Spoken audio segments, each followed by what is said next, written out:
أعوذ بالله السميع العليم من الشيطان الرجيم. بسم الله الرحمن الرحيم. نواصل درسنا وحلقتنا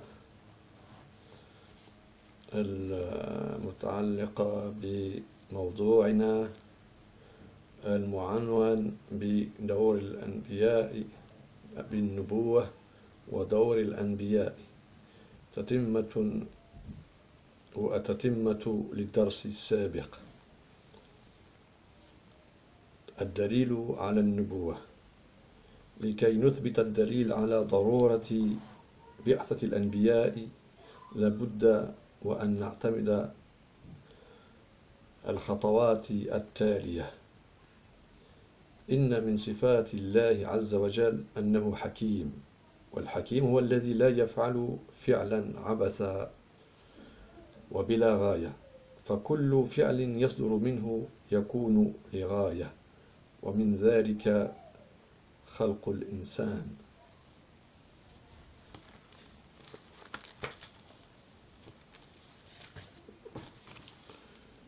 إن الهدف من خلق الإنسان هو وصول الإنسان إلى كماله المنشود.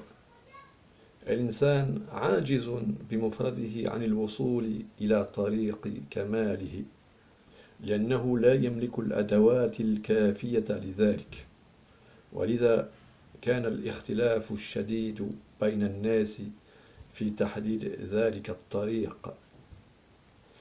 لا بد للإنسان من هداية تأتيه من السماء وترشده إلى ما فيه صلاحه وهداه وطريق كماله.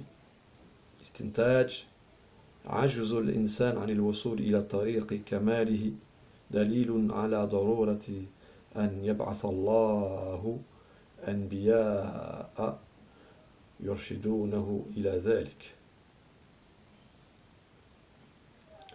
صفات لا بد للنبي أن يتحلى بها. لا يمكن لكل إنسان أن يصل إلى مقام النبوة، لأن هذا المقام لا يصل إليه إلا من توفر فيه بعض الشروط والصفات الخاصة.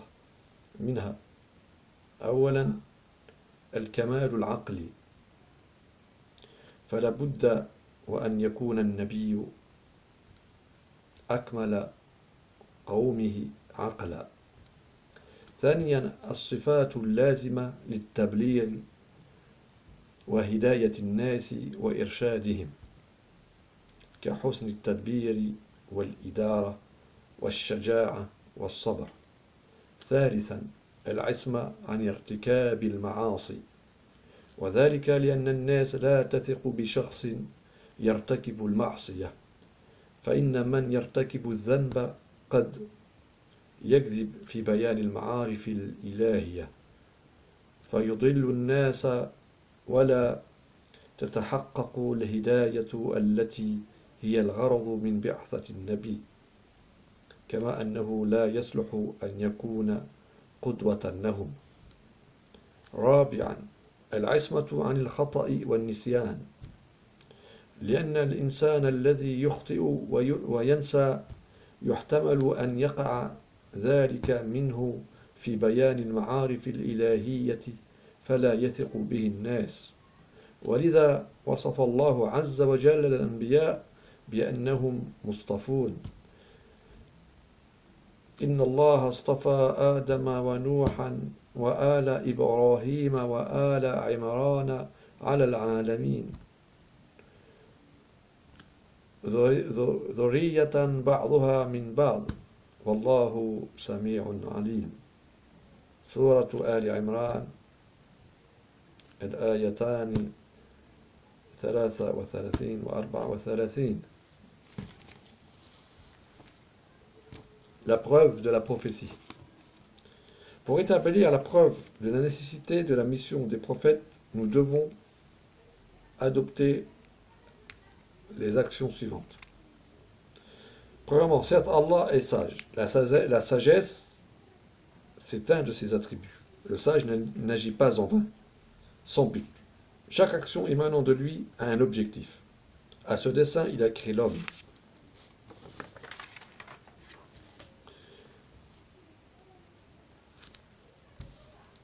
Certes, le but de la création de l'homme, c'est qu'il parvienne à la perfection recherchée.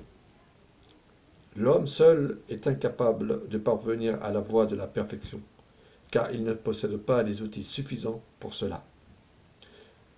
C'est pour cela que le différend était vif entre les gens pour déterminer cette méthode. L'homme a besoin d'une guidance qui lui vient du ciel, qui le mène à la vertu, à la droiture, à la guider et à la voie de la perfection. Conclusion, l'incapacité de l'homme de parvenir à la voie de la perfection, la preuve de la nécessité du missionnement des prophètes par Dieu guidant les gens vers la vertu et la droiture.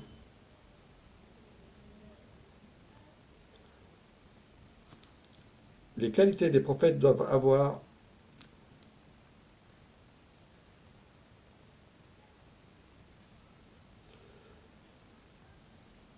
Il est impossible à tout être humain d'atteindre le rang de la prophétie, car n'y parvient que celui qui a réuni certaines conditions et qualités spécifiques, dont la perfection de la raison. Il doit être le plus parfait d'esprit. Les qualités requises pour la transmission du message et la guidance des gens, telles que la bonne gestion, le courage et la patience.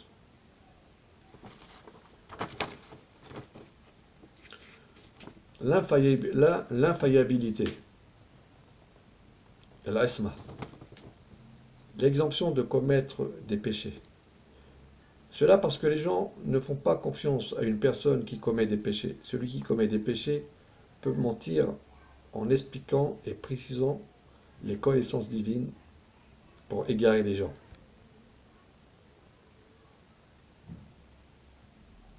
La guidance, qui est le but de la mission des prophètes, n'aboutirait pas. De même, il convient qu'il soit le modèle, ou qu'il soit un modèle pour eux. L'exemption de l'erreur et de l'oubli. Ils sont exempts ou exemptés d'erreur et d'oubli. Ils sont prémunis de l'erreur et de l'oubli. Parce que la personne qui se trompe et oublie, il est probable que cela se produise d'elle en expliquant et précisant les connaissances divines. Il ne serait pas crédible.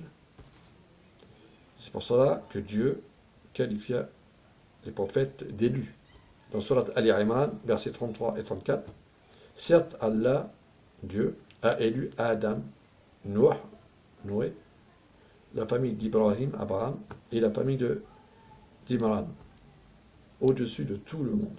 Verset 33. Verset 34, en tant que descendants les uns des autres, et Allah est audient et omniscient.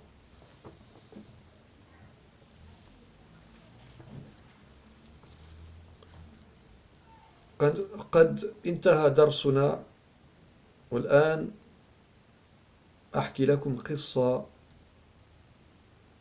وقعت في عهد رسول الله صلى الله عليه وسلم.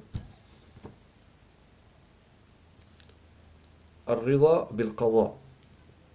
كان على عهد رسول الله رجل يقال له ذو نمرة، وكان من أقبح الناس، وإنما سمي ذا النمرة من قبحه.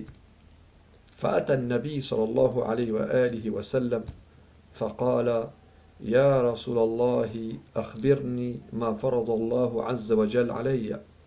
فقال له رسول الله صلى الله عليه وسلم: فرض الله عليك 17 ركعة في اليوم والليلة، وصوم شهر رمضان إذا أدركته،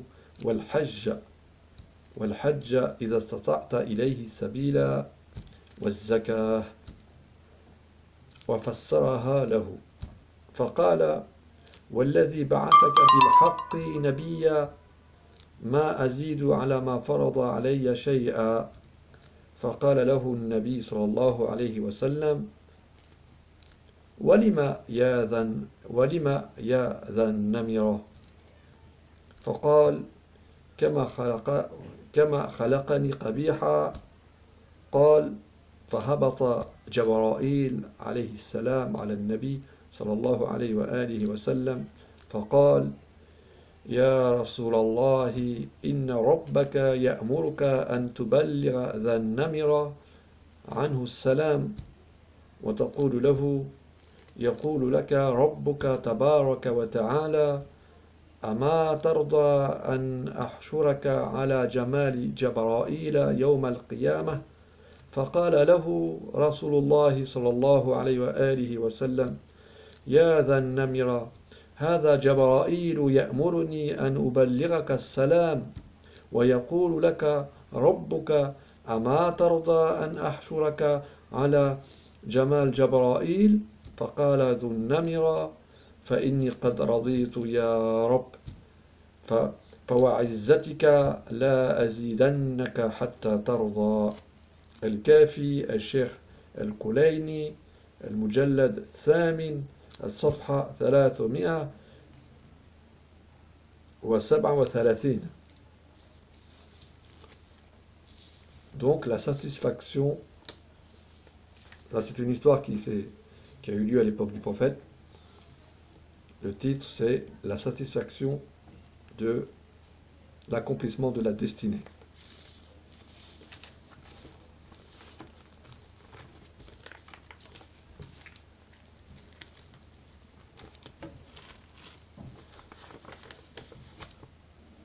À l'époque du prophète, il y avait un homme qui s'appelait Dhul Namira. Il était le plus laid des hommes.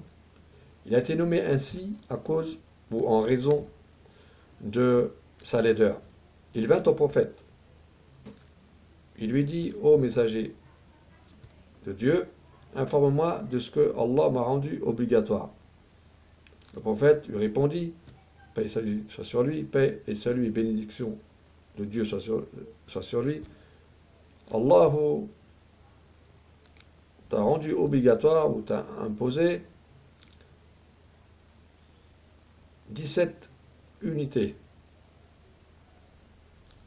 de prière, le jour et la nuit, le jeûne ainsi que le jeûne du mois de Ramadan lorsque tu l'atteins, et le pèlerinage si tu en as la possibilité, bien entendu financièrement et physiquement, en termes de santé et en termes de finances, et l'aumône purificateur. Il les lui expliqua. Il dit: Dhul Namira, par celui qui t'a envoyé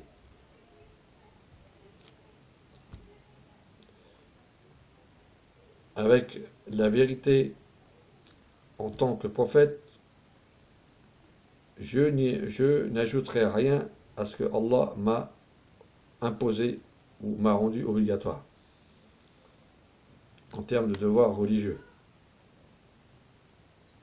Le prophète lui dit: paix et salut et bénédiction de Dieu soit sur lui ainsi que sur sa famille. Et pourquoi Dhan Namira? Il dit: parce qu'il m'a, comme il m'a créé laid. Il dit: alors l'ange Gabriel descendit sur le prophète et dit: ô messager d'Allah, ton Seigneur t'ordonne de transmettre à Dhan Namira sa salutation. Et dis-lui, ton Seigneur te dit: ne serais-tu pas satisfait d'être rassemblé le jour de la résurrection en ayant la beauté de Jabraïl, alayhi salam, le prophète lui dit, oh Dha Namira, c'est Jibril, Gabriel, qui m'ordonne de te transmettre le salut. Et ton Seigneur te dit, ne serais-tu pas satisfait d'être rassemblé en étant de la beauté, en ayant la beauté de Gabriel? Dha Namira dit, ou répondit, je suis satisfait, certes, je suis satisfait. Oh mon Seigneur, par ta puissance, certes, j'en rajouterai jusqu'à ce que tu sois satisfait de moi.